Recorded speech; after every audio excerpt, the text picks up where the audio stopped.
Tonight, we're going to explore something that will fundamentally transform not just how you pray, but how you experience your entire relationship with the divine. And it all hinges on understanding three words that Jesus used with intentional precision. The Father knows. Have you ever wondered why your prayers sometimes feel like shouting into an empty void? Why, despite years of faithful petition, that desperate plea for help seems to bounce off the ceiling and fall flat at your feet? What if I told you that the very way you've been taught to pray might be keeping you from experiencing the fullness of divine connection that Jesus himself demonstrated? But before we begin, please hit the like button and let me know where in the world you're watching from today. It's always fascinating seeing who's joining us from around the world. And if you haven't already, make sure to hit that subscribe button and turn on the notification bell so you don't miss any of our future videos. Now, let me ask you something deeply personal. When you pray, do you find yourself begging, pleading, trying to convince God of your worthiness or the urgency of your need? Has this ever happened to you? You pour your heart out in desperate prayer, listing all the reasons why God should help you, why he should intervene, why he should notice your struggle. If so, you're not alone. In fact, this is how the vast majority of humanity approaches prayer. But here's the revolutionary truth that changes everything. Jesus never prayed this way, not once. Think about that for a moment. In all the accounts we have of Jesus' prayer life, you never find him begging. You never see him pleading with God like a stranger at the door, hoping for a handout. Instead, what you witness is something entirely different. A confidence, a certainty, an unshakable knowing that arose from his understanding of one single word: Father. But this wasn't Father as a religious title, a theological concept, or even a poetic metaphor. This was Father as source, as origin, as the very substance of his being. You see, when Jesus called God Father, he was revealing the most revolutionary spiritual truth ever articulated. He wasn't describing a distant deity somewhere beyond the clouds who might or might not respond to your requests if you phrase them correctly or prove yourself worthy enough. He was identifying the very nature of divine reality itself, that God is not separate from you, waiting for your prayers to reach him. God is the source from which you are currently, actively, continuously emerging.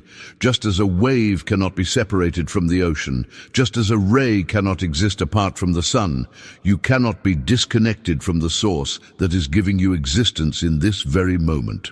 Stay with me here, because what you're about to discover might surprise you. The implications of understanding the Father knows go far deeper than you might imagine, and they have the power to completely revolutionize not just your prayer life, but your entire experience of reality itself. Most people completely misunderstand what Jesus meant when he declared, "I and my Father are one." For centuries, religious institutions have taught that this was Jesus claiming a unique, exclusive, divine status that separated him from the rest of humanity. But what if that interpretation has kept you from accessing the very truth Jesus was trying to reveal? What if he wasn't establishing his superiority, but rather illuminating a hidden reality about your own nature? Here's the transformation that happens when you truly grasp this. Jesus wasn't speaking about himself alone. He was unveiling the fundamental structure of existence itself, the relationship between the source and its expression. When he said those words, he was essentially pulling back the curtain on a truth that applies to every single person, including you. This oneness he spoke of isn't some spiritual achievement you earn after decades of meditation, fasting, or religious practice. It's not a badge you collect at the end of a long spiritual journey. It's the foundation of your existence right now, in this very moment, whether you recognize it or not. Think about it this way, and this analogy will shift your entire mindset. Consider a wave rising from the ocean. Does that wave need to struggle, strive, or somehow prove itself worthy to become oceanic? Does it need to practice being ocean until it finally achieves oceanness? Of course not. The wave already is ocean, just temporarily expressing in wave form. It's not separate from the ocean trying desperately to reach it. It's not disconnected, hoping one day to merge with its source. It is, in every molecule, in every drop, pure ocean manifesting as wave. Now apply that same understanding to yourself and watch how the entire landscape of your spiritual life transforms. You are not a human being standing at a distance from God, reaching upward with desperate prayers, hoping to somehow bridge the gap between you and the divine. That entire framework is built on an illusion, a fundamental misunderstanding of what Father actually means. You are God's own life temporarily expressing in human form. You are the breath of the divine taking shape in time and space. This is the revolutionary impact of understanding the father-child relationship that Jesus lived from, and it changes absolutely everything about how you approach prayer, how you face challenges, and how you understand your very existence. If you haven't subscribed yet, hit that button now. I'm here to bring you content that goes deep into truths that actually transform lives, not just surface-level spirituality. The Father knows because the Father is not external to you, observing from a distance. The Father is the very source from which your consciousness is arising in this moment. Now I want to go even deeper into this revelation, because when you truly internalize what this means for your daily life, the practical implications become staggering. Write in the comments, I am beginning to understand, if this is starting to make sense to you. Let me reveal something that might shake the foundation of everything you've been taught about spirituality. There's a singular belief that sits at the root of virtually all human suffering, all anxiety, all that persistent sense that something is fundamentally wrong with your life. It's not sin, it's not unworthiness, it's not even your past mistakes or current circumstances. It's the belief in separation itself. This is the hidden truth that most spiritual teachings dance around, but never quite articulate clearly. The moment you believe you are separate from your source, you enter into a state of existential fear that colors every decision, every prayer, every hope you carry. Think about the impact this has on your daily life. When you operate from separation consciousness, you approach everything as an orphan in the universe. You beg, you plead. You try to convince God that you deserve help, that your situation is urgent enough to warrant divine attention. But here's the transformation that happens when you shift from separation to recognition. You stop begging and start receiving. You stop exhausting yourself with effort and start allowing. The divine nature that was always there begins to flow through you naturally, not because you finally got the formula right, but because you removed the mental block that was damming up the flow. Now watch how this changes the actual mechanics of prayer, the behind-the-scenes reality of how communication with the divine actually works. Someone trapped in separation consciousness approaches prayer like this. Please, God, help me with this problem. I'm struggling here. I need you to intervene. Please notice me. Please care about my situation. Do you hear the mindset embedded in those words? It's the mindset of distance, of disconnection, of trying to get the attention of someone who might not be paying attention. But someone who understands the father relationship prays from an entirely different foundation. They don't beg for wisdom to arrive from somewhere external. They recognize that divine intelligence is already present within them as their true nature, as their inheritance, as the very substance of their consciousness right now.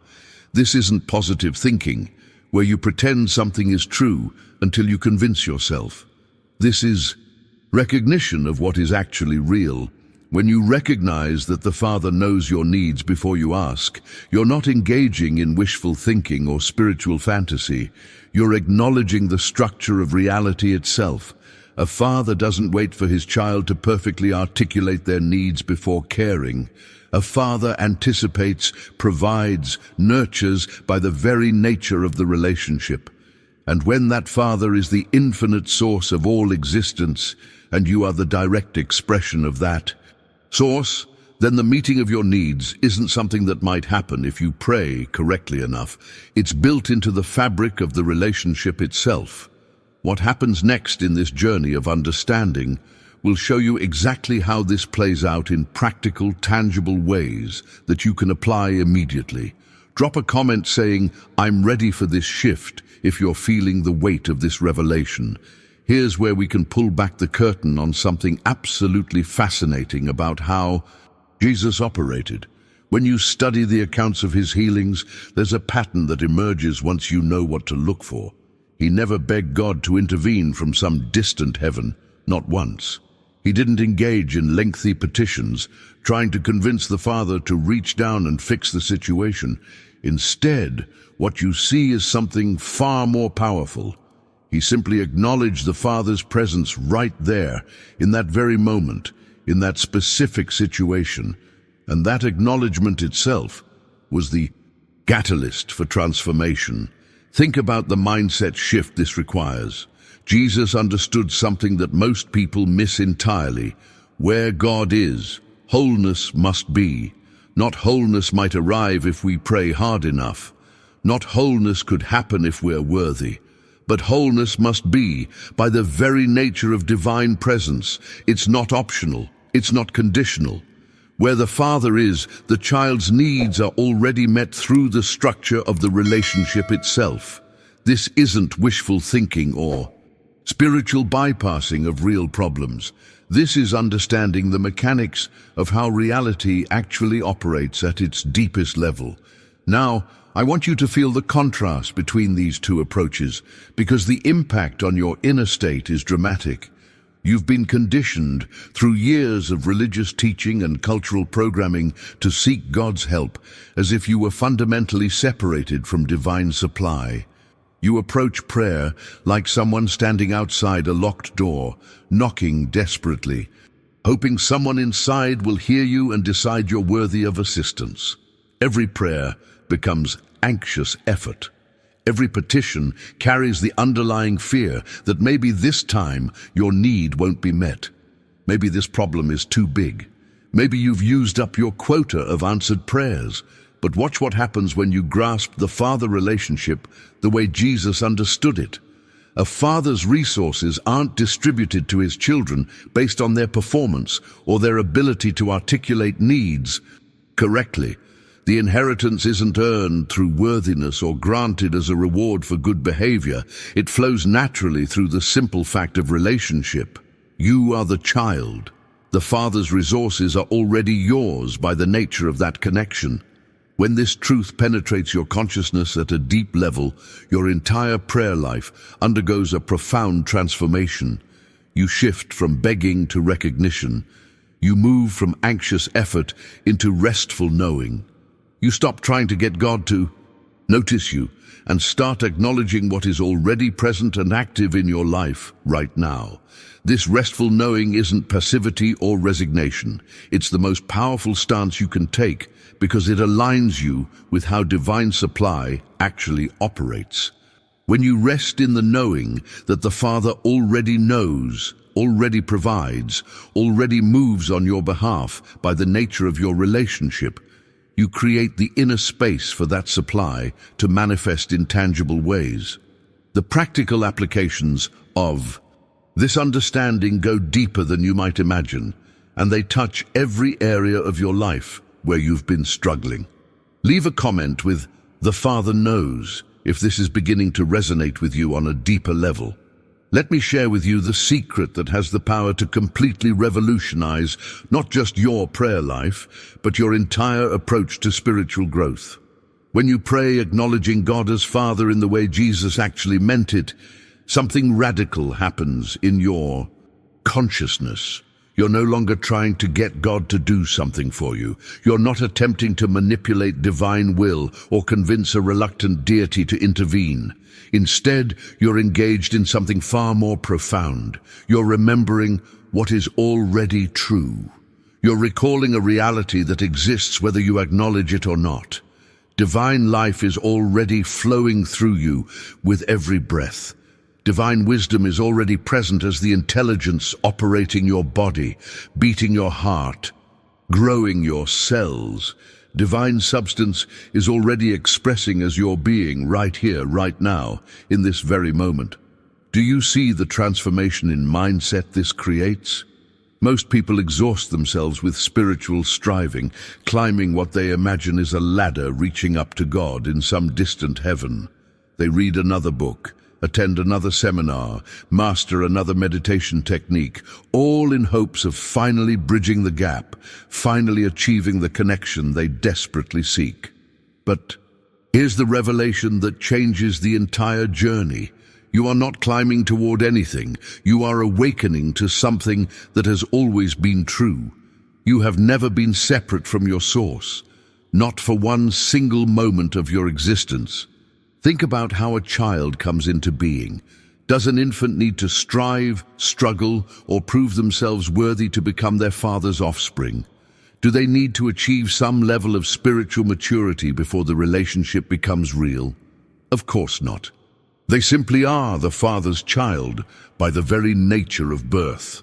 The relationship isn't earned, it's inherent. It's built into the structure of their existence from the first moment of conception.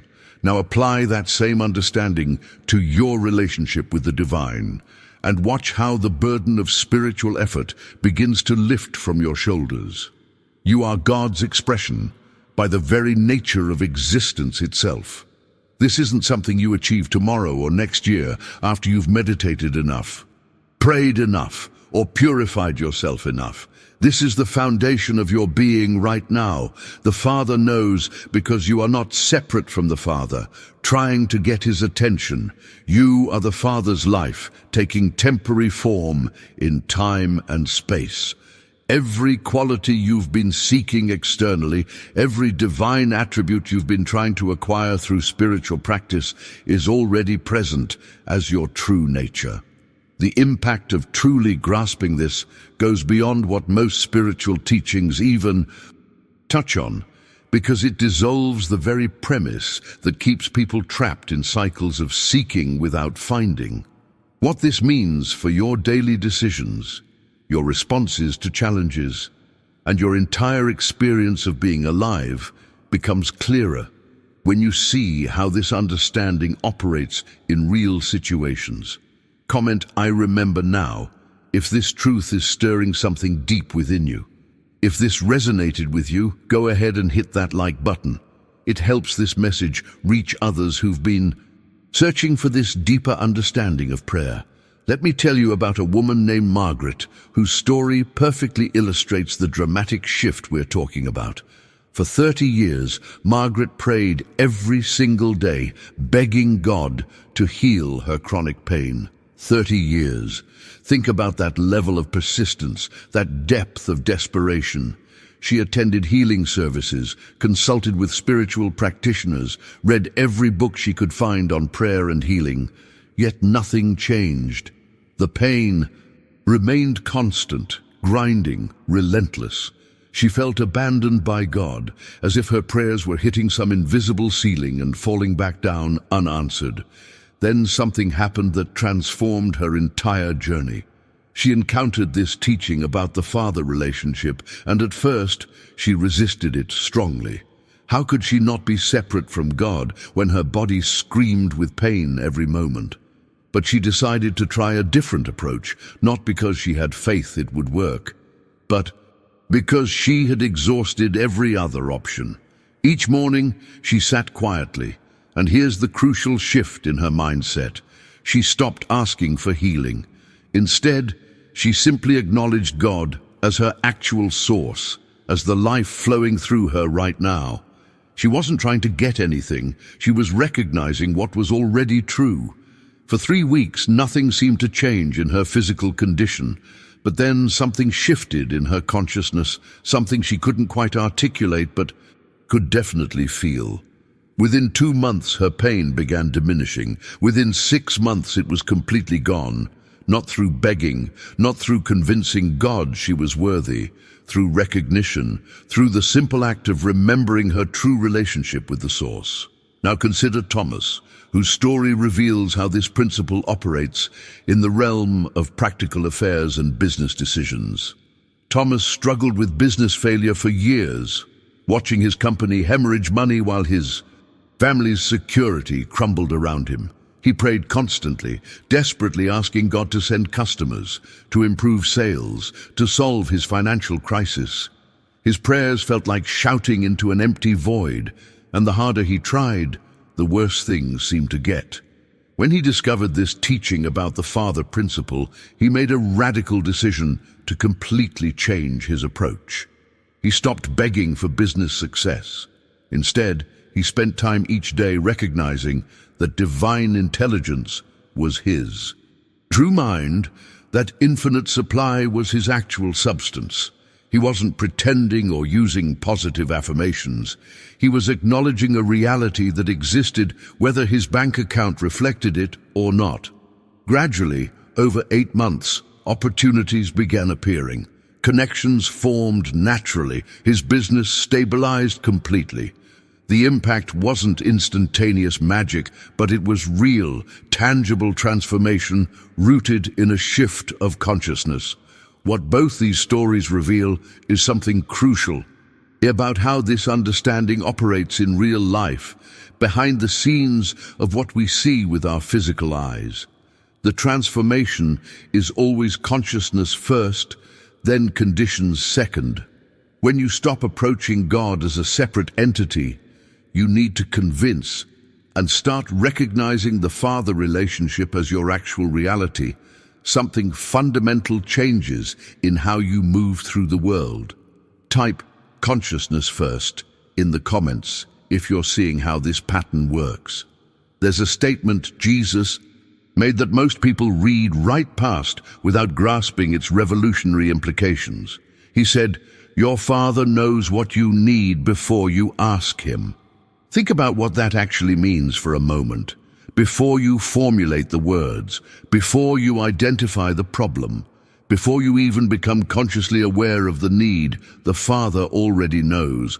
Not because the Father is watching from a distance, monitoring your life like some cosmic surveillance system, but because the Father is the very source of your being, the intelligence that animates your existence. A good father anticipates the needs of his children without being told.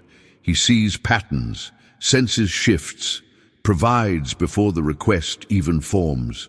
Now amplify that understanding to the level of divine intelligence. The source that is giving you existence in this very moment, that is breathing your breath and thinking your thoughts through you, already knows every requirement of your being. It knows what you need tomorrow, next week, next year. Not as information gathered externally, but as intimate knowledge that comes from being the life itself that's living as you. This completely transforms the issue at hand. The issue is never getting God to help you. That's the wrong question entirely. The issue is recognizing the help that is already present, already active, already moving on your behalf through the Father relationship. Can you feel how this shifts your entire approach to challenges? When you understand that the Father knows before you ask, prayer stops being about information transfer. You're not updating God on your situation. You're not explaining why you need help. You're recognizing a reality that already exists. You're aligning your consciousness with what is already true behind the scenes of your visible circumstances. Now let me take you deeper into what this means for your actual nature. Consider how inheritance works in human families. A child inherits the qualities of their father naturally, automatically through the simple fact of biological connection. They don't have to earn those inherited traits. They don't have to prove themselves worthy of having their father's eyes or their father's abilities. The inheritance flows through the relationship itself. Now apply that same principle to your relationship with the divine. and watch how it transforms your understanding of who you are. If God is your true Father, and we've established that this isn't metaphor, but the actual structure of reality, then divine qualities are your nature, not your potential nature, not what you might become if you work hard enough, your actual nature right now. Peace is not something you must acquire through years of struggle and spiritual discipline. It's your inheritance. Wisdom is not something you lack and need to accumulate through study. It's your birthright as God's expression. Love, joy, abundance, creativity, all of these are not distant goals you're trying to reach. They're the qualities of your source, and therefore they're already present as your true being. The transformation happens when this stops being a nice idea and becomes your living consciousness. When you begin making decisions from the awareness that divine qualities are your inheritance, you stop living from fear and limitation. You stop approaching life as if you're fundamentally lacking and need to fight for every scrap of good. Instead, you move through life with the quiet confidence of someone who knows their true nature. The practical implications of living from this awareness reach into every decision you make, every relationship you navigate, every challenge you face. Write, "This is my inheritance," if you're beginning to own this truth. Now let me give you something practical, something you can implement immediately that will begin shifting your consciousness from separation to recognition. What I'm about to share isn't complicated, but don't let its simplicity fool you. The most profound transformations often come through the simplest practices, repeated consistently until they rewire your entire way of perceiving reality. Every morning before your day begins, before you check your phone, before you dive into the demands and decisions that await you, sit quietly for 10 to 15 minutes. And here's what makes this different from most meditation or prayer practices. You're not going to ask God for anything. You're not going to present your list of needs or concerns. Instead, you're simply going to acknowledge what is already true. Speak this truth silently to yourself. God is my life right now, my breath, my consciousness, my very being. Feel the weight of those words. You're not hoping this becomes true. You're recognizing what is true whether you acknowledge it or not. As you sit there, thoughts of problems will inevitably arise. Your mind will want to drift to that difficult situation at work, that relationship challenge, that financial concern. This is completely natural. Don't fight these thoughts or judge yourself for having them. Instead, gently return to recognition. Silently remind yourself, my Father is present here as my true nature. You're training your awareness to see beyond the appearance of problems to the reality of divine presence. This is the practice of the presence, and it's how you begin to live from a completely different foundation. Now, here's what's crucial about this practice. Commit to doing it daily for at least 30 days without judging whether it's working. Your rational mind will want to evaluate, to measure, to see if you're getting results. Resist that urge. You're not trying to make something happen. You're not performing a technique to manipulate reality. You're simply practicing recognition until it becomes your habitual consciousness. Until seeing the Father's presence becomes more natural than seeing only problems and limitations. The transformation that emerges from this consistent practice leads to something that most people spend their entire lives seeking: ultimate freedom. Not freedom from having challenges in your life, but freedom from the tyranny of circumstance. This is where the real shift in mindset occurs. When you truly grasp that the Father knows, that the Father provides, that the Father is your very being, external conditions no longer determine your inner state. Your peace stops being dependent on whether things are going well or falling apart. Your joy stops fluctuating based on your bank balance or your health reports. You've discovered that your true life, your real source, your actual being exists in the dimension of divine consciousness, not in the changing world of form. The world of form will continue to shift, to fluctuate, to present challenges and opportunities. But beneath it all, there's an unchanging reality. You are the Father's expression, and the Father knows. This knowing isn't information. It's the very structure of your existence. When this becomes your lived experience rather than just an intellectual concept, you move through life with a quality of presence that impacts everyone around you. Comment, "I am choosing this practice," if you're ready to commit to these 30 days of recognition. If you've made it this far with me, I want you to know that's not by accident. Something in this message resonated with you at a level deeper than casual interest. You're not just watching content. You're on a genuine journey of transformation, and that matters. This understanding of the Father knows isn't meant to stay as information in your mind. It's meant to become the foundation of how you live, how you pray, how you experience every moment of your existence. If this resonated with you, if you felt something shift as we went through this together, do me a favor and hit that like button. It helps this message reach others who need to hear it, people who've been exhausted by years of begging prayers and are ready for the freedom of recognition. And if you haven't subscribed yet, now would be a great time. I'm committed to bringing you content that doesn't just scratch the surface of spirituality, but goes deep into the truths that actually transform lives.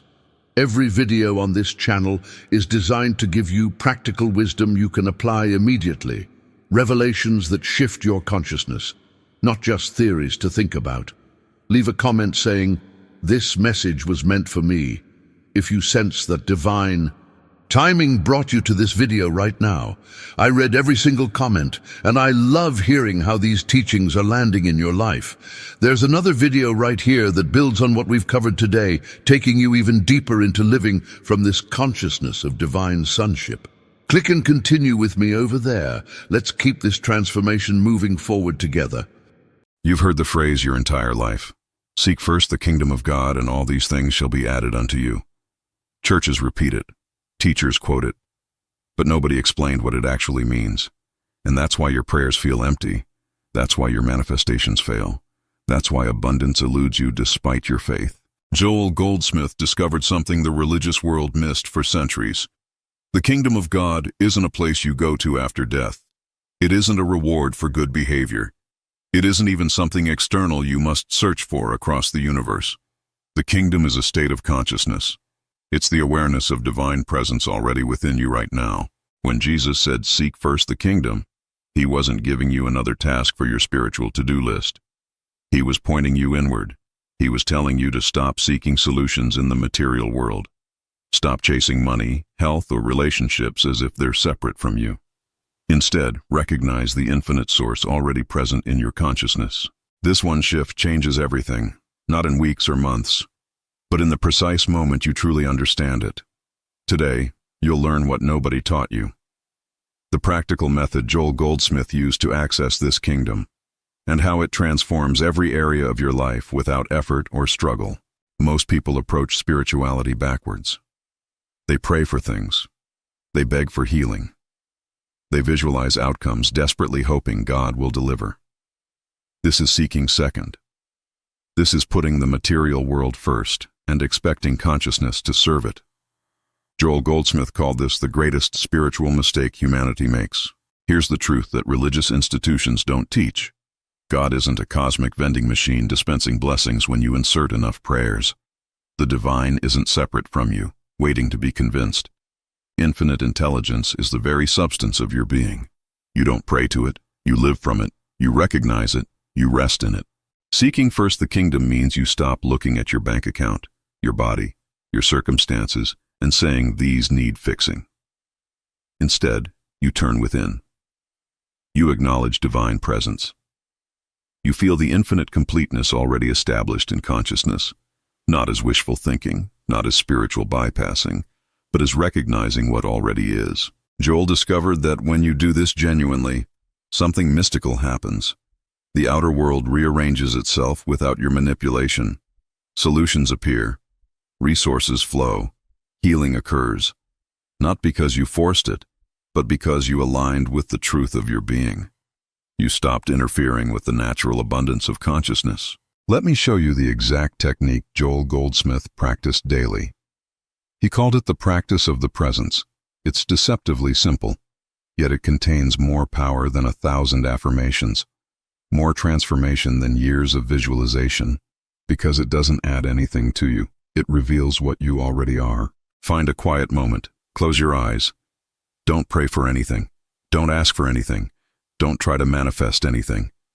Instead, silently acknowledge this truth. I and the Father are one. The kingdom of God is within me now. Divine presence is the reality of my being, not as words you're trying to believe, but as truth you're recognizing. Stay in this awareness for 5 minutes. When thoughts about problems arise, gently return to presence. When worries about money or health intrude, bring your attention back to the kingdom within. You're not fighting these thoughts. You're simply choosing to seek first, to prioritize consciousness over circumstance, to acknowledge what's real over what appears. Joel insisted you do this before checking your phone, before planning your day, before addressing any problem, because if you seek the kingdom first, truly first, everything else shifts, not through your effort, but through the natural law of consciousness. The outer must reflect the inner. The material must conform to the spiritual. This is divine order. Here's what nobody tells you about this practice. Results don't come from doing it perfectly. They come from sincere recognition. Joel worked with thousands of students. Some experienced instant transformation. Others took weeks to feel the shift. The difference wasn't talent. It wasn't worthiness. It was simply the depth of their recognition. You might practice today and feel nothing. That's normal. You're undoing years of conditioning that taught you to seek solutions outside yourself. You're rewiring neural pathways that learned to panic at every problem. Give yourself grace. Keep returning to the kingdom within. Keep prioritizing presence over problems. Some days you'll feel profound peace. Other days your mind will resist. Both are part of the journey. Joel himself described periods of inner wilderness before breakthrough. The key is consistency, not perfection. Seek first the kingdom every morning, even for 60 seconds. Especially when life feels chaotic. Especially when circumstances scream for your attention. Because here's the mystical truth. The moment you genuinely seek first, everything else becomes second. Not less important, but less urgent. Not ignored, but handled from a place of inner fullness rather than desperate emptiness. This is the secret Jesus taught. This is the consciousness Joel lived. And now it's available to you. Sarah was a single mother drowning in debt. 3 jobs barely covered rent. Every morning brought new financial panic. She discovered Joel Goldsmith's teachings by accident. Someone left his book at the laundromat. She almost threw it away. But something made her read the first page about seeking the kingdom first. She started practicing before dawn. 5 minutes of acknowledging divine presence within. Not praying for money, not begging for relief. Simply resting in the awareness that infinite supply is the truth of consciousness. The first week nothing changed externally. Her bills still piled up. Her anxiety still gripped her chest at night. But something shifted internally. A quiet knowing emerged beneath the panic. She found herself less reactive to circumstances, more present with her children, less consumed by fear. Then unexpected things began happening. A former client called offering double her usual rate for a project. Her landlord reduced rent unexpectedly. Small miracles that felt like natural unfoldments. Within 3 months, Sarah's financial situation completely transformed. Not through strategy or hustle, through consciousness shift. She later told Joel that seeking first the kingdom felt like remembering something she'd always known. Like coming home to herself. Like discovering that the supply she desperately sought outside was already established within her being. Michael was a successful businessman who had everything except health. Stage 3 diagnosis. Doctors gave him months. He'd built an empire but couldn't buy healing. Traditional medicine offered little hope. He found Joel's lectures on consciousness and healing. At first he dismissed them as wishful thinking, but desperation made him listen deeper. Joel taught him something radical. Your body isn't the problem. Your identification with the body as separate from divine wholeness is the problem. Seeking first the kingdom means recognizing that perfect spiritual substance is the only reality, not denying the diagnosis, but refusing to give it ultimate authority over consciousness. Michael practiced religiously. Morning and evening he turned within, acknowledging divine perfection as the truth of his being, not fighting the disease, not visualizing healing, simply resting in spiritual wholeness. The first month his symptoms worsened. Fear whispered that this mystical approach was foolish, but something kept him returning to the kingdom within. Gradually something extraordinary happened, not overnight miracle, but progressive restoration. Tests showed unexpected improvement. Doctors were baffled. Within a year, Michael was completely clear. He never claimed Joel's technique healed him. He said it revealed the healing that was already present in consciousness. The kingdom within expressed itself as perfect health when he stopped seeking solutions in matter. Rebecca struggled with crippling anxiety for 15 years. Therapy helped manage symptoms but never touched the root. Medication numbed her but didn't free her. She attended a Joel Goldsmith workshop reluctantly. A friend insisted. She expected religious platitudes. Instead, she heard something that shattered her understanding. Joel explained that anxiety isn't a chemical imbalance needing correction. It's the soul's response to seeking security in temporary things. Every time you look to circumstances for peace, you guarantee anxiety. Because circumstances constantly change. But the kingdom within never wavers. Divine presence is the only true security. Seek it first, and anxiety loses its foundation. Rebecca began the practice skeptically. Acknowledging inner presence felt artificial at first. Her mind immediately flooded with worst-case scenarios. But she persisted. Each morning before checking news or social media, she spent 10 minutes recognizing the kingdom within. Not trying to feel peaceful, simply acknowledging what's true regardless of feelings. The transformation was gradual but undeniable. Anxiety attacks became less frequent, then less intense, then rare. After 6 months, Rebecca realized she'd gone weeks without panic. Not because her life circumstances improved. Her job was still stressful. Her relationships still challenging. But she'd found an inner anchor that circumstances couldn't shake. The kingdom Joel spoke about became her living reality. Thomas was a pastor who preached about God's kingdom for 30 years without understanding it. He taught his congregation to pray harder, give more, believe stronger. Yet he privately struggled with doubt and emptiness. His religion felt like performance. His prayers echoed in apparent silence. Then he discovered Joel Goldsmith's mystical Christianity. Everything he thought he knew shattered. Joel revealed that the kingdom isn't earned through religious activity. It isn't accessed through correct doctrine. It's the ever-present reality of divine consciousness. You don't become worthy of it. You recognize you've never been separate from it. This recognition is what Jesus meant by seeking first. Thomas spent a year unlearning everything, releasing the burden of trying to please a distant God, discovering the intimate presence within. His sermons changed. His congregation noticed. Some left uncomfortable with the mystical emphasis. Others experienced breakthrough they'd sought for decades through traditional religion. Lives transformed not through trying harder, but through recognizing deeper. Today, Thomas teaches Joel's principles openly. He tells people the kingdom isn't a reward you earn, it's a reality you awaken to. Seek first means prioritize consciousness over circumstances, recognize presence over problems, live from fullness rather than lack. When you do this genuinely, consistently, radically, everything Jesus promised actually happens. All these things are added, not someday, now.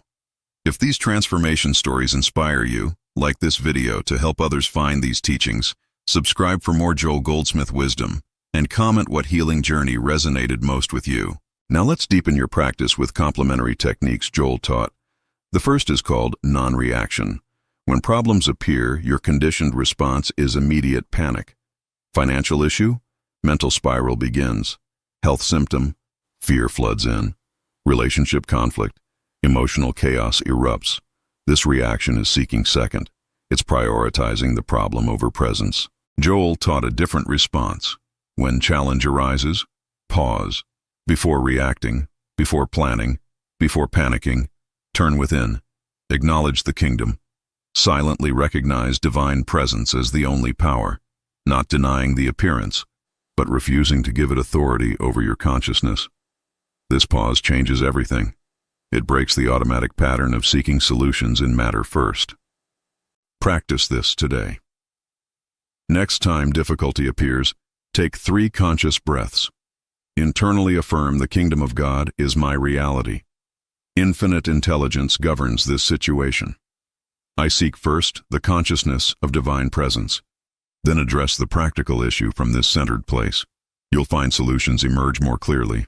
Actions flow more naturally.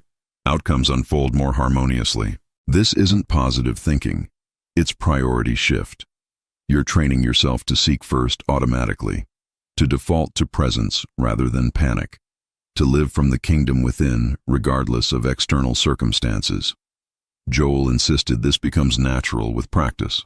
Like learning any skill, at first it feels forced. Eventually it becomes your new normal. The second technique is what Joel called recognition versus treatment. Most spiritual practices treat problems. You affirm health because you believe in sickness. You visualize abundance because you feel lack. You pray for peace because you experience turmoil. Every treatment reinforces the very problem you're trying to solve. It's seeking second disguised as spirituality. Recognition is entirely different. You don't treat the problem. You recognize the truth, not because the problem isn't real to your senses, but because consciousness is more real than appearance. Divine wholeness is established fact. Infinite supply is spiritual law. Perfect peace is your true nature. You're not trying to create these. You're acknowledging they already exist in the kingdom within. Here's how Joel practiced this. When faced with lack, he didn't affirm abundance. He recognized infinite supply as the nature of consciousness. When confronted with discord, he didn't treat for harmony. He acknowledged divine order as established reality. The difference is subtle but revolutionary. Treatment fights appearance. Recognition rests in truth. Try this now with whatever challenges you. Don't mentally fight it. Don't affirm the opposite. Simply recognize the kingdom within contains no such problem. Divine consciousness knows only wholeness, abundance, harmony, perfection. Rest in this recognition, not as belief you're trying to maintain, but as truth that maintains you. This is seeking first at the deepest level. The third technique Joel emphasized is living by grace, not effort. Most people exhaust themselves trying to make things happen, working harder, pushing more, forcing outcomes. This is seeking second. It assumes you must manipulate matter to get what you need. It denies the infinite intelligence already governing your life when you align with it. Grace is the natural flow of good from consciousness to experience. When you seek first the kingdom, you tap into this flow. You stop efforting and start allowing. You take inspired action rather than desperate action. You work from fullness, not lack. Joel called this the difference between human effort and divine activity. One exhausts you, the other energizes you. Notice where you're forcing, where you're straining, where you're trying to control outcomes through sheer willpower. These are areas where you're seeking second. Gently release the grip. Turn within. Acknowledge divine intelligence is already handling this perfectly. Your job isn't to make it happen. Your job is to recognize it's already happening in consciousness. Then take whatever practical steps feel natural. This doesn't mean passivity. Joel was incredibly productive, but his actions flowed from inner guidance, not outer desperation. He worked from rest, not anxiety, from confidence, not fear, from knowing, not hoping. This is what's available when you truly seek first. Grace replaces grind. Ease replaces effort. Divine unfoldment replaces human manipulation. And results come more beautifully than you could have forced. The fourth complementary practice is meditation as listening, not asking. Most people meditate to get something. Peace, answers, healing, manifestation. They talk at God through prayer and affirmation. This is seeking second. You're treating consciousness as a resource to extract from rather than the very ground of your being to rest in. Joel taught meditation as pure listening. You sit in silence not to get anything but to be present, to feel the aliveness within, to sense the presence that was there before thought, to recognize consciousness itself. This requires nothing from you except willingness to be still. No mantras needed, no visualizations required, just quiet awareness of awareness itself.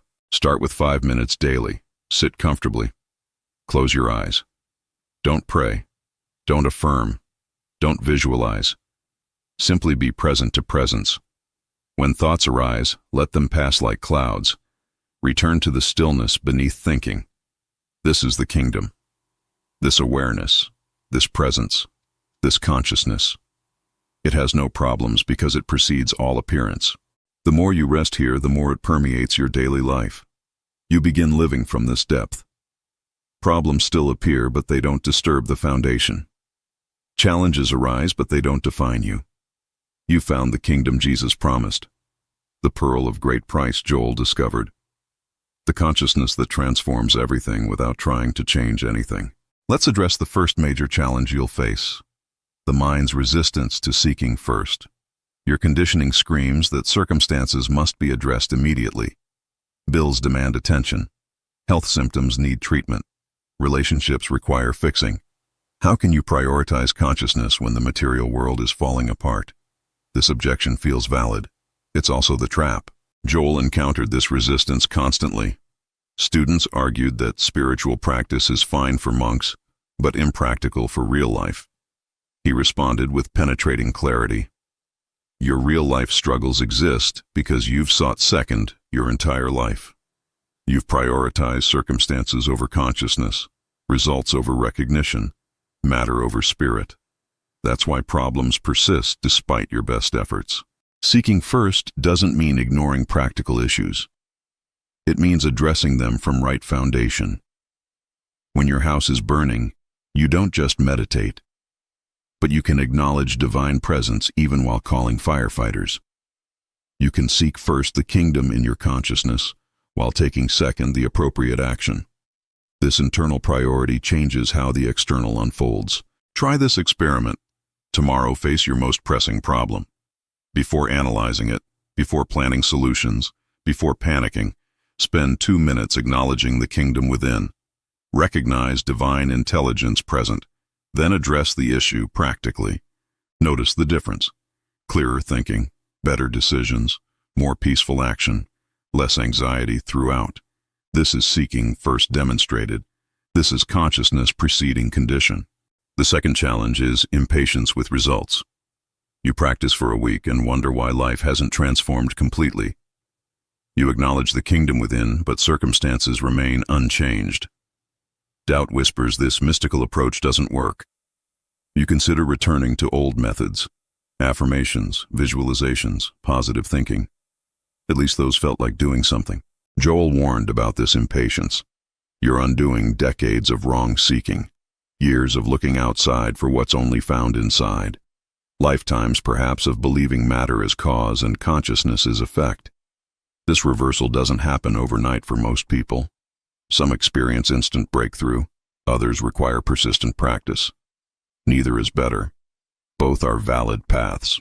The key is understanding transformation happens in consciousness before circumstances. Internal shift precedes external change.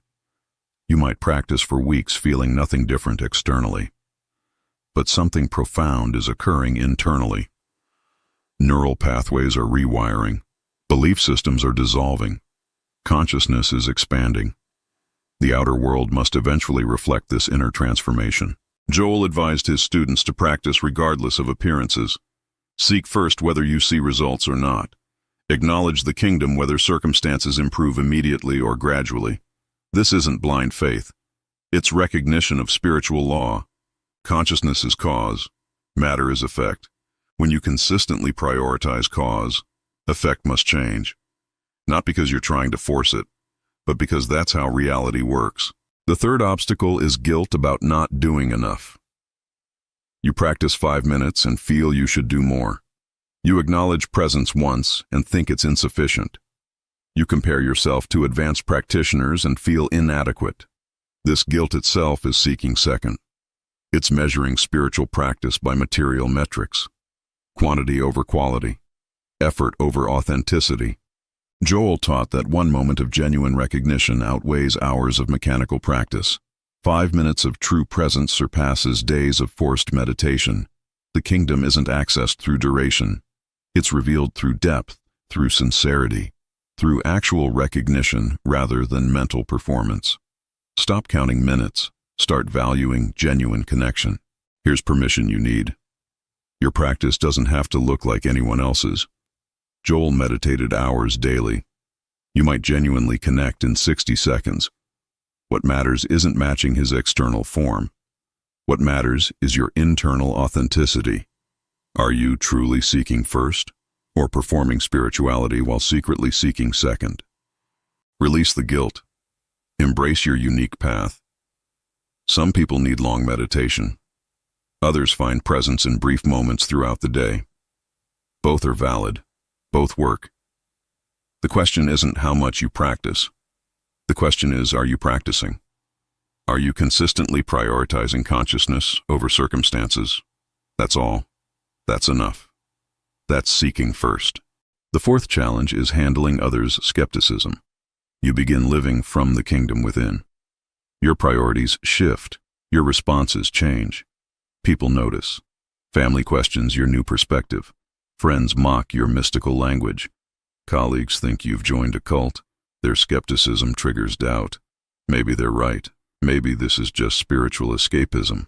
Joel faced intense criticism from religious establishment. They called his teachings dangerous, heretical, too mystical for practical Christianity. He remained unmoved, not through arrogance, but through knowing. He'd experienced the kingdom within. He'd witnessed countless transformations. Others' opinions couldn't shake what he'd proven true through living it. You'll need this same grounded knowing, not to argue or convince, but to remain steady in your practice regardless of external validation. Let your life demonstrate the truth. Let your peace speak louder than their skepticism. Let your results prove what words cannot. Seeking first isn't a belief requiring defense. It's a reality requiring demonstration. When others question you, simply say you're exploring a different approach. You don't need their approval. You don't need their understanding. You need only your commitment to seeking first, to prioritizing consciousness, to living from the kingdom within. Their skepticism is their journey. Your transformation is yours. Stay focused on presence, not persuasion. On inner knowing, not outer validation. On being, not convincing. If these challenge-breaking techniques speak to your heart, like to support this content, subscribe for advanced spiritual practices, and comment which obstacle are you ready to transform now. Now let's explore advanced integration in daily life. Most people compartmentalize spirituality. They practice morning meditation, then live from ego consciousness all day. They acknowledge the kingdom briefly, then spend hours seeking second. They visit presence momentarily, then reside in problems permanently. This split consciousness limits transformation. Joel taught something more radical. Seek first must become continuous awareness, not constant meditation, but ongoing recognition. As you work, silently know divine intelligence guides you. As you interact, recognize presence in everyone. As you face challenges, remember the kingdom within. This doesn't mean constant mental chatter. It means living from deeper awareness beneath surface thinking. Joel called this practicing the presence, not as technique, but as lifestyle. Not as effort, but as remembering. Like becoming aware of breathing. You're not forcing it. You're noticing what's already happening. Presence is always present. You're simply remembering to recognize it throughout your day, rather than only during formal practice. Start small. Set gentle reminders on your phone. Kingdom within. Divine presence. Seek first, not as tasks to complete, but as invitations to remember. Each reminder brings you back to consciousness, back to truth, back to the reality beneath appearance. Over time, this remembering becomes automatic, natural, your default state rather than occasional practice. Advanced integration includes bringing seeking first into relationships. This is where most spiritual practice breaks down. You can maintain inner peace alone. But add difficult people and consciousness shatters. Someone criticizes you and reaction explodes. Partner disappoints you and seeking second dominates.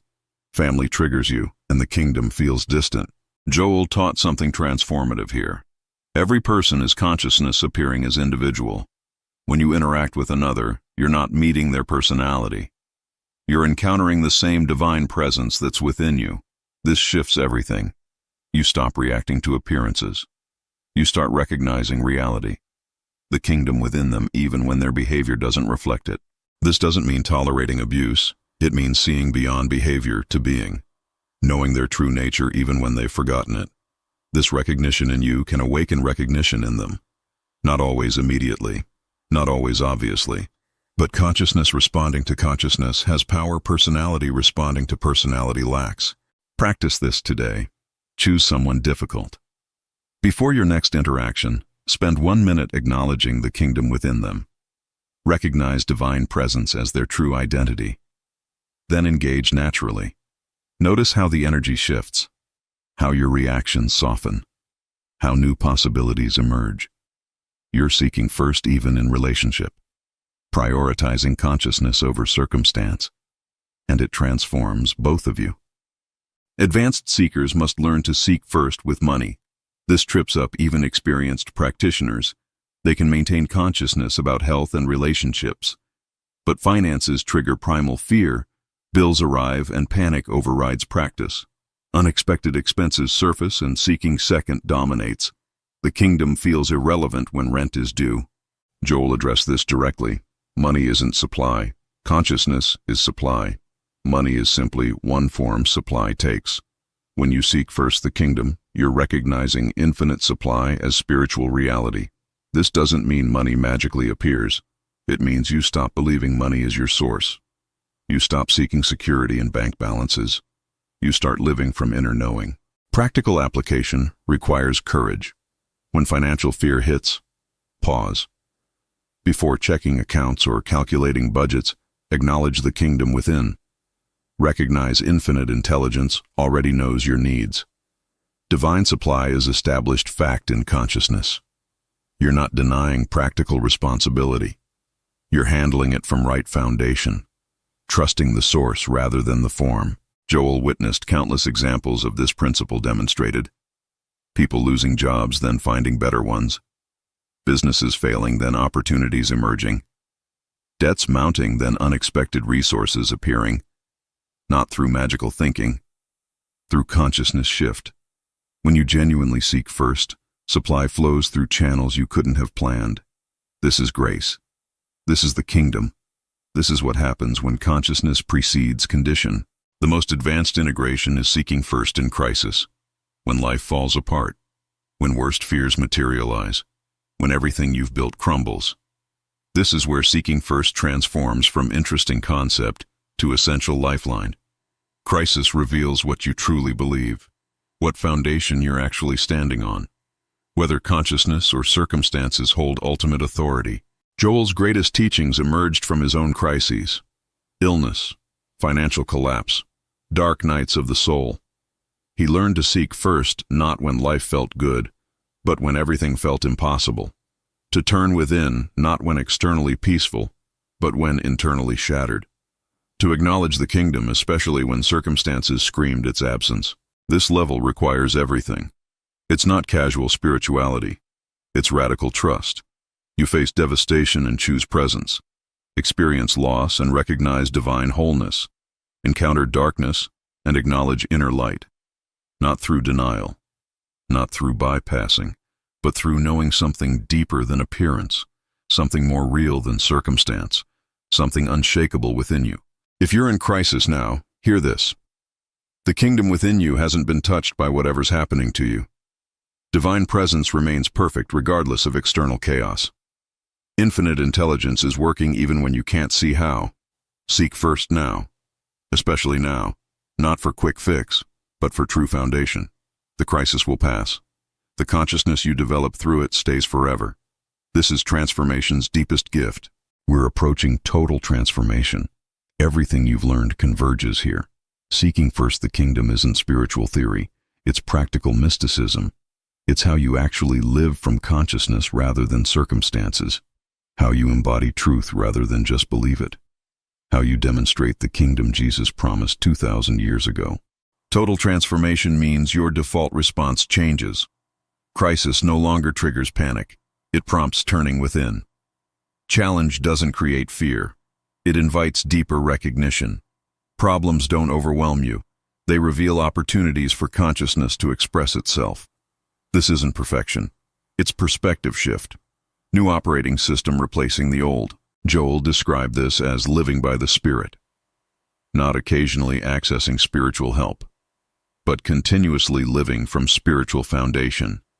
Seeking first becomes as natural as breathing, more automatic than worrying, more instinctive than reacting.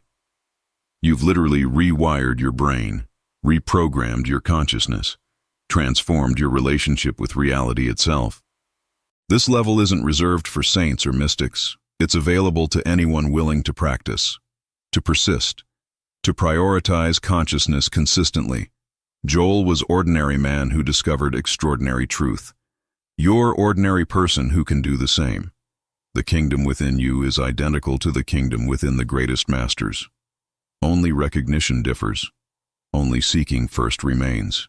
Total transformation includes watching your life reorganize without force. Old patterns dissolve. Toxic relationships naturally end or heal. Career paths shift toward alignment. Health improves without struggle. Abundance flows without manipulation. Not because you made these things happen, but because consciousness seeks its own level. Truth expresses itself. The kingdom manifests as your experience. This isn't instant. Joel took years to fully embody these principles. But every day you seek first, transformation deepens. Every moment you prioritize consciousness, rewiring continues. Every time you choose presence over panic, new pathways form. You're becoming living demonstration of mystical Christianity, practical proof that Jesus' teachings work when properly understood. People will notice before you do. They'll comment on your peace, question your confidence, wonder about your secret. You'll realize you've changed not through effort, but through recognition, through seeking first, through living from the kingdom within, through making consciousness your priority rather than your afterthought. This is Joel Goldsmith's legacy. Not complex theology, not religious dogma, but simple, profound, transformative truth. Seek first the kingdom of God. Make consciousness your foundation. Recognize divine presence as your reality. Live from this knowing regardless of appearances. And watch everything Jesus promised actually happen. All these things added. All needs met. All problems dissolved in presence. Your new life begins now. Not someday when you master these principles. Not after you perfect seeking first. But in this moment. With your next breath. In your next challenge. The kingdom within you right now is complete, perfect, whole, lacking nothing. You don't need to improve it. You need only recognize it. Tomorrow morning, before anything else, practice. 5 minutes of acknowledging divine presence, recognizing the kingdom within, feeling the consciousness that's reading these words. This isn't preparation for life. This is life itself. This awareness, this presence. This recognition, everything else is secondary. This is seeking first demonstrated. Throughout your day, remember, brief moments of turning within, quick recognition of presence, silent acknowledgement of the kingdom, not as interruption to your day, but as foundation beneath your day, as reality supporting all appearance, as truth sustaining all temporary forms. This remembering transforms everything without changing anything externally. Joel spent his life proving one thing. When you seek first the kingdom, genuinely and consistently, life works. Not perfectly, not without challenges, but with grace, with flow, with the natural abundance that consciousness expresses when allowed. This isn't belief. This is demonstrable truth. Test it, practice it, live it. Discover for yourself what generations before you missed. You now know what nobody taught you. The true meaning of seek first the kingdom. Not as religious instruction, but as practical mysticism. Not as distant promise, but as present reality. Not as external goal, but as internal recognition. This is Joel Goldsmith's gift to you. This is Jesus' teaching finally understood. Your transformation has already begun. Reading this far means something stirred within you. Recognition happened, even if subtle, even if questioned by your mind. Something deeper than thought responded to truth. That's the kingdom acknowledging itself. That's consciousness recognizing consciousness. That's you remembering what you've always been. The practice is simple but revolutionary.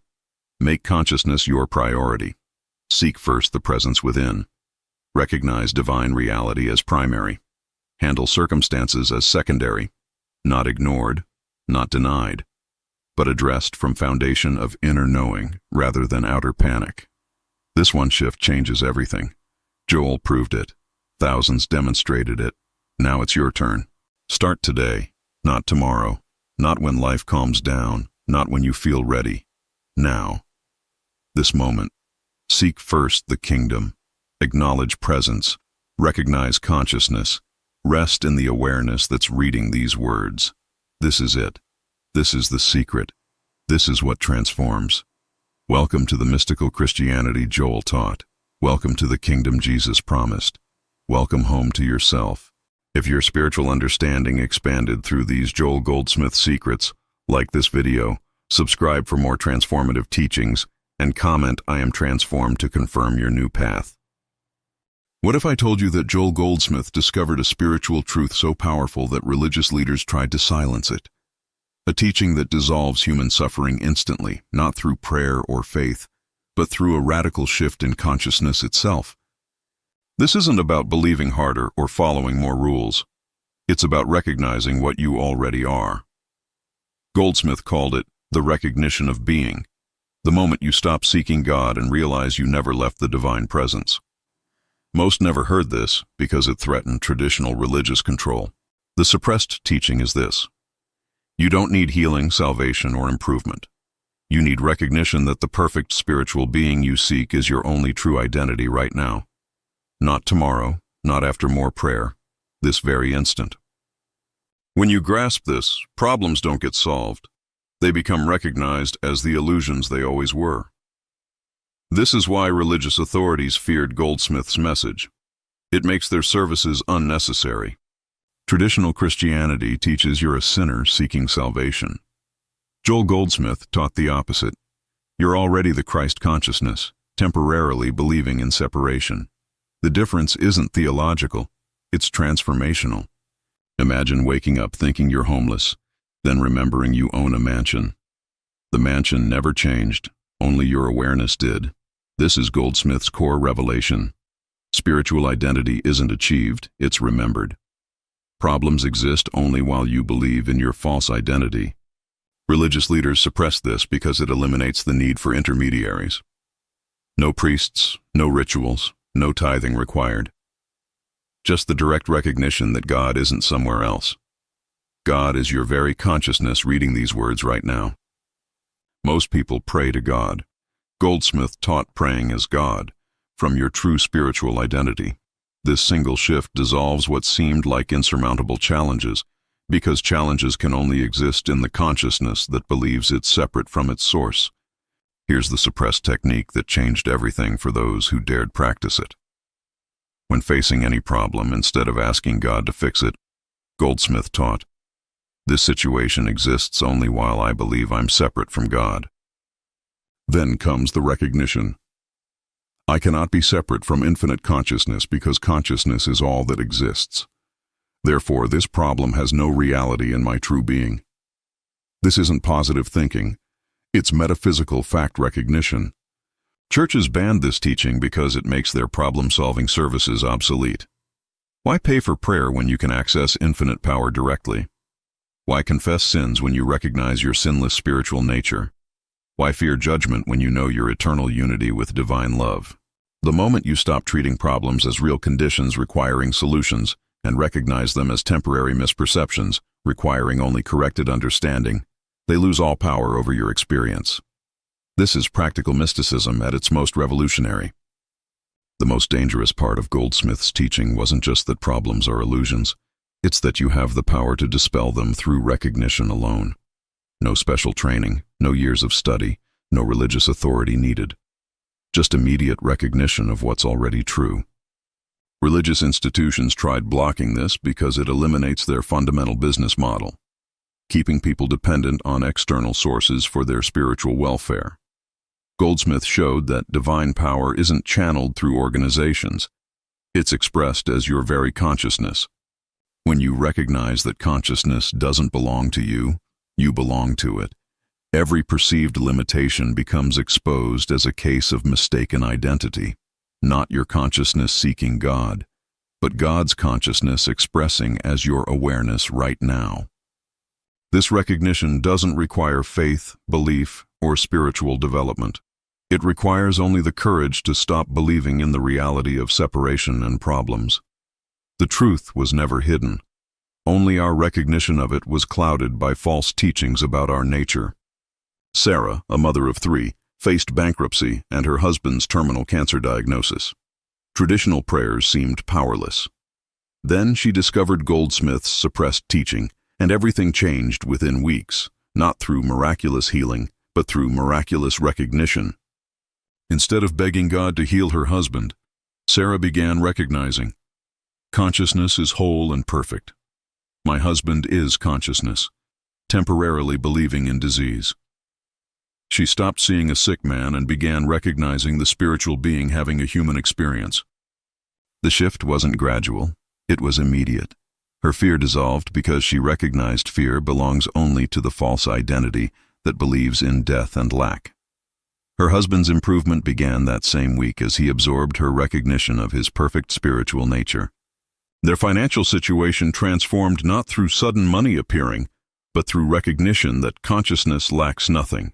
New opportunities, unexpected solutions, previously invisible resources became apparent when viewed from their true spiritual identity rather than limited human perspective.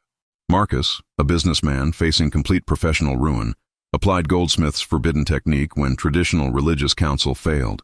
His company was days from bankruptcy, lawsuits mounting, reputation destroyed. Religious leaders offered sympathy but no real power. Instead of praying for business success, Marcus began recognizing, infinite intelligence is my true nature. This intelligence cannot fail, cannot lack, cannot be limited by human circumstances. He stopped identifying as a failing businessman and began identifying as consciousness itself. Within 1 month, 3 separate solutions emerged that no human planning could have arranged. Not because Marcus got lucky, but because he aligned his recognition with the infinite creativity that is his spiritual essence. Problems didn't get solved. They became irrelevant to his true nature. His former pastor warned him about dangerous mystical thinking. But Marcus had discovered what religious authorities feared: direct access to infinite power through recognition of spiritual identity, making their mediation unnecessary and their warnings meaningless. Linda suffered chronic pain for 15 years.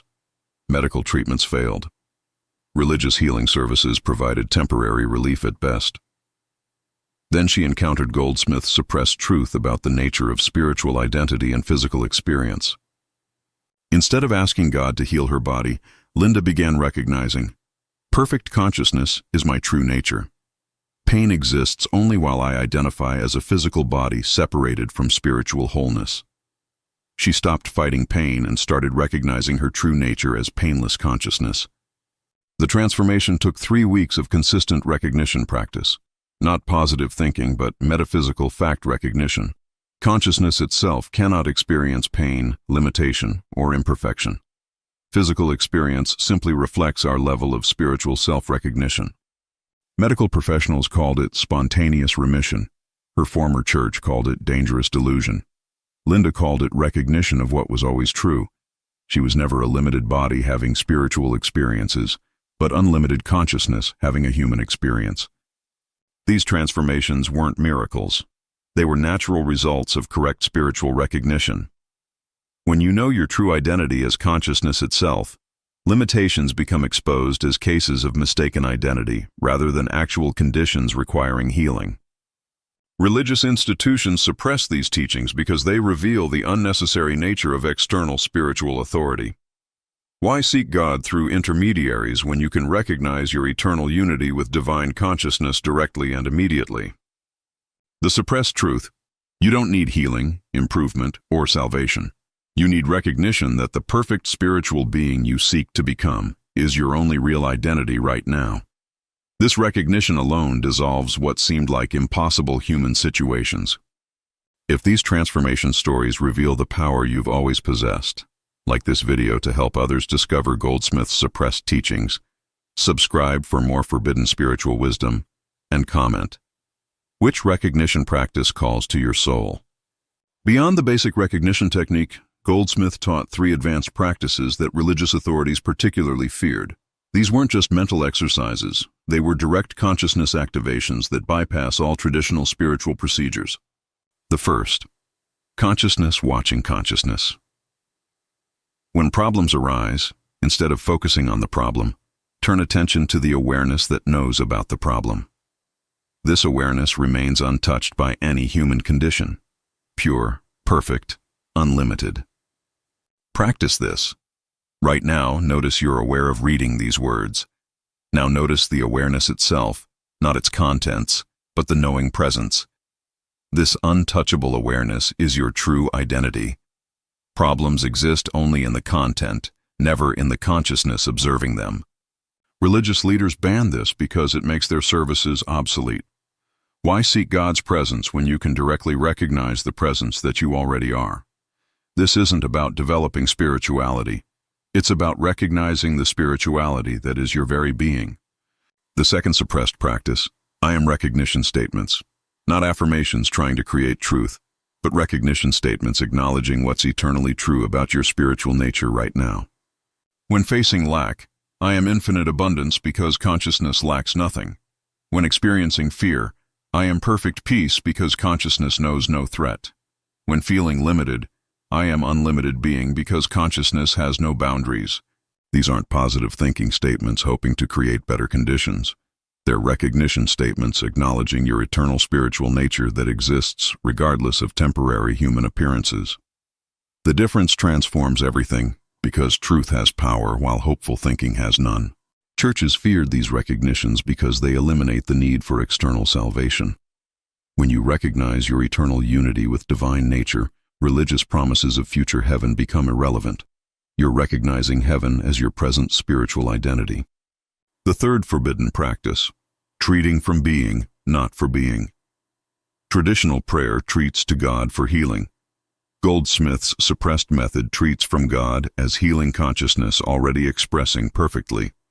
Instead of please God, heal this situation, recognize as perfect consciousness, I now see this situation from divine perspective where only wholeness, harmony, and abundance are real. You're not asking for truth, you're recognizing from truth. This practice terrified religious authorities because it places divine power directly in individual consciousness rather than requiring institutional mediation. No priests, no special ceremonies, no church authority needed, just immediate recognition of your spiritual nature. When you treat from being rather than for being, you're not trying to get God's attention or earn divine favor. You're recognizing the divine attention and favor that is your eternal spiritual inheritance, available through consciousness recognition right now. These 3 practices work because they align your experience with spiritual fact rather than human belief. Consciousness doesn't develop, improve, or grow. It simply recognizes its eternal perfection that was never actually hidden. The suppressed teaching reveals why traditional religious approaches often fail. They're based on the false premise that you're separated from God and need to do something to reconnect. Goldsmith taught you never disconnected, only your recognition was clouded. Problems persist while you believe they have reality independent of consciousness.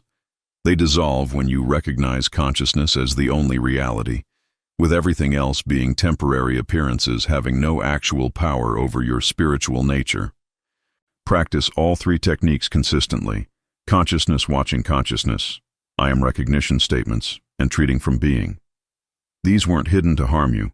They were suppressed because they make traditional religious dependence unnecessary while activating your direct spiritual power.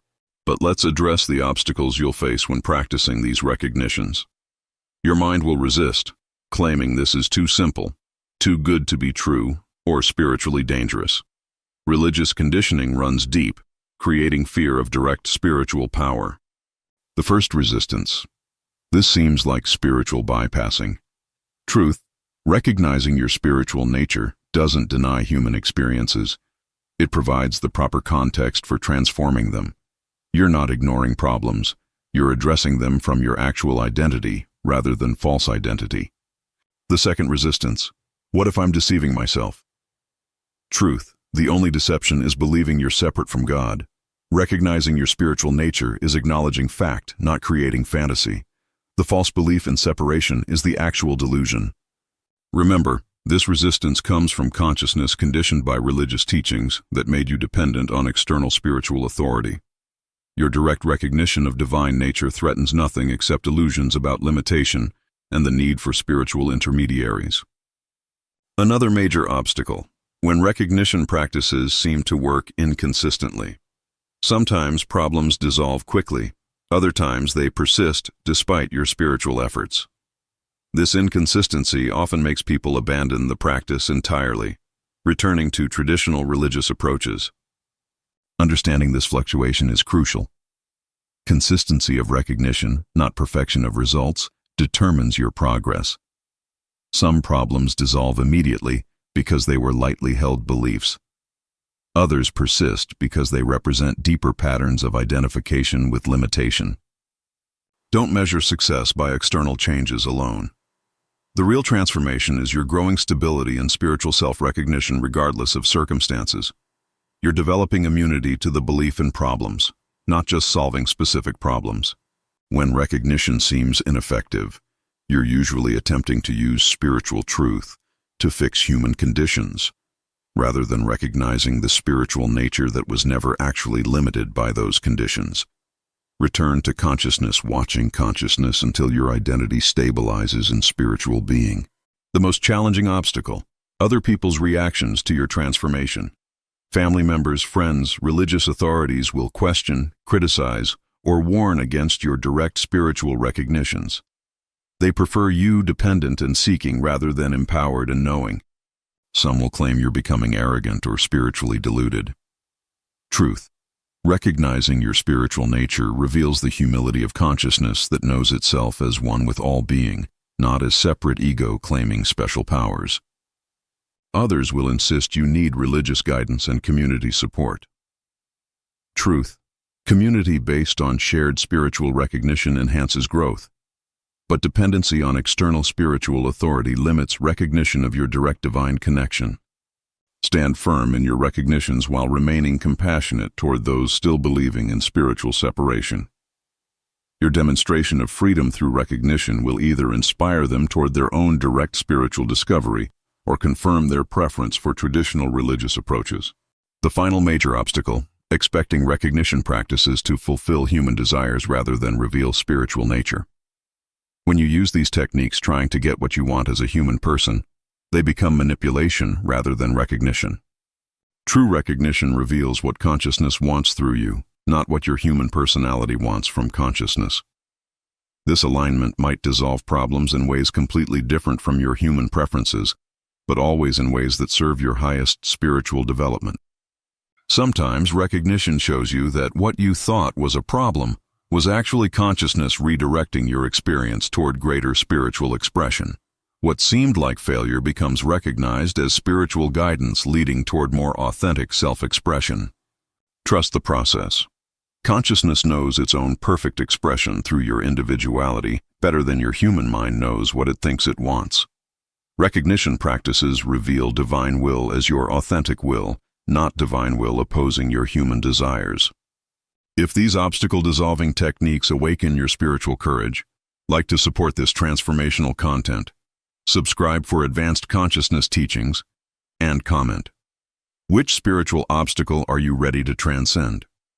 Now let's explore how these recognitions integrate into daily life challenges.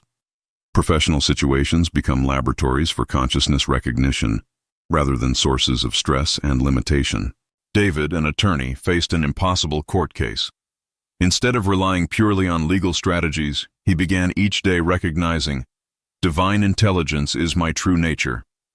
This intelligence knows the perfect resolution that serves all parties' highest good." During depositions, negotiations, and court appearances, David maintained awareness of consciousness, observing all activities while remaining untouched by outcomes. He stopped identifying as an attorney trying to win and began identifying as consciousness expressing wisdom through legal form. The case resolved through a solution no one anticipated, not victory or defeat, but a creative resolution that served everyone's deeper needs. David's recognition of his spiritual nature attracted divine intelligence to express through his professional activities. Maria, a teacher in an underfunded school with difficult students, transformed her classroom through consciousness recognition rather than educational techniques alone. She began recognizing each student as consciousness temporarily believing in limitation. Instead of seeing problematic behaviors, Maria began recognizing the perfect spiritual nature present in each child. She stopped trying to control their actions and started recognizing their divine potential until they began recognizing it themselves. Her classroom atmosphere shifted within weeks, not because students changed, but because Maria's recognition of their spiritual nature created an environment where their authentic nature could emerge. Problems dissolved through recognition rather than discipline. Other teachers demanded to know her methods. When Maria explained consciousness recognition, most dismissed it as impractical idealism. But her results demonstrated the practical power of spiritual recognition in transforming any human situation. Robert, a doctor, integrated recognition practices into medical treatment with remarkable results. He began seeing patients as consciousness temporarily experiencing physical discord, rather than bodies requiring only physical intervention. Before each patient interaction, Robert recognized, "Perfect consciousness is the truth about this person. Any appearance of disease exists only while we both believe in separation from wholeness." He treated the body while recognizing the spiritual being. His diagnostic intuition improved dramatically because he was accessing the infinite intelligence that is consciousness itself. Treatment plans emerged that combined medical knowledge with recognition of each patient's spiritual wholeness. Many patients experienced healing beyond medical expectations because Robert's recognition of their perfect spiritual nature supported their own recognition of wholeness. Medicine became the vehicle for consciousness to express its inherent perfection through physical form. Jennifer, facing divorce and custody battles, applied recognition practices to family crisis. Instead of fighting against her ex-husband, she began recognizing, "Consciousness loves itself perfectly. All relationships express this love when recognized from spiritual truth." She stopped seeing a bitter enemy and began recognizing consciousness appearing as someone temporarily lost in fear and anger. Her recognition of his spiritual nature began dissolving the hostility that fueled their conflicts. The custody negotiations transformed from warfare into collaborative problem-solving. Not because her ex-husband changed personality, but because Jennifer's recognition of their shared spiritual nature created space for their authentic care for their children to emerge. Their relationship didn't return to marriage, but evolved into conscious co-parenting based on recognition of their eternal spiritual connection beyond all temporary human roles and conflicts. These advanced applications demonstrate consciousness recognition as a complete life philosophy, not just a problem-solving technique. Every situation becomes an opportunity to deepen recognition of spiritual truth rather than merely human challenge. Business decisions emerge from infinite intelligence recognition rather than limited human analysis alone. Relationship conflicts dissolve through recognition of spiritual unity rather than personality management techniques alone. Health challenges transform through wholeness recognition rather than medical treatment alone. You're not abandoning practical human activities. You're engaging them from your spiritual nature rather than limited human identity. This brings divine intelligence, love, and power to every human activity, while maintaining freedom from attachment to specific outcomes. The integration is gradual but persistent. Each day offers multiple opportunities to choose recognition over reaction, spiritual perspective over human limitation, consciousness identification over personality identification. The ultimate integration. living continuously from recognition that consciousness is your only reality, while honoring all human experiences as temporary expressions of this eternal truth. No situation can threaten what you are, only what you believe yourself to be. This doesn't make you passive or uninvolved in human activities. Instead, it makes you infinitely more effective because divine intelligence, creativity, and love can express through your activities without being limited by human fears, desires, or expectations.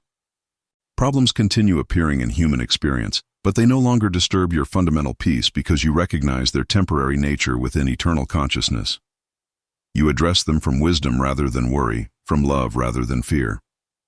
People notice something different about your presence, a depth, stability, and warmth that doesn't depend on circumstances.